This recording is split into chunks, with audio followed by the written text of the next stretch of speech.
ভারত জুড়ে বইছে তীব্র তাপপ্রবাহ। ওড়িশায় তাপমাত্রা উঠেছে ৪৫.২ ডিগ্রি সেলসিয়াস, আর পশ্চিমবঙ্গে তাপমাত্রার পারদ উঠেছে ৪৪.৬ ডিগ্রি সেলসিয়াসে।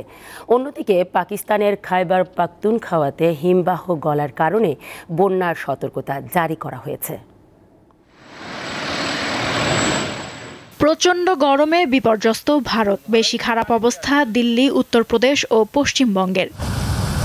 আবহাওয়া দপ্তরের তথ্য বলছে, সম্প্রতি দেশটির সর্বোচ্চ তাপমাত্রা রেকর্ড করা হয় ওড়িশায় ৪৫.২ ডিগ্রি সেলসিয়াস, যা স্বাভাবিকের চেয়ে ৭.১ ডিগ্রি বেশি। দ্বিতীয় স্থানে ছিল পশ্চিমবঙ্গ, সেখানে তাপমাত্রা রেকর্ড করা হয় ৪৪.৬ ডিগ্রি সেলসিয়াস।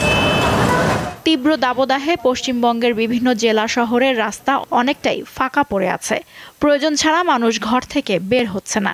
স্কুল কলেজ বন্ধ করে অনলাইনে ক্লাস নেওয়া হচ্ছে।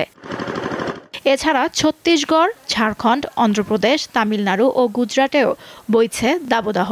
স্থানীয় প্রশাসন জানিয়েছে, তীব্র গরমে বিদ্যুৎ ও পানি সংকট দেখা দিতে পারে।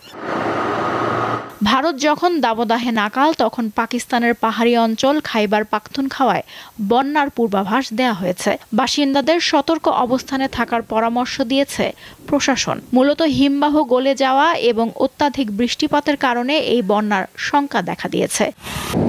এদিকে সংযুক্ত আরব আমিরাতের ভারী বৃষ্টি ও ঝড়ের পর এবার সৌদি আরবে টানা ৪ দিনের বৃষ্টিপাতের পূর্বাভাস দিয়েছে দেশটির আবহাওয়া অফিস। এ অবস্থায় নাগরিকদের নিজ নিজ বাড়ি থেকে কাজ করার আহ্বান জানিয়েছে সরকার। লুৎফা ফৌজিয়া, দীপ্ত, বার্তাকক্ষ।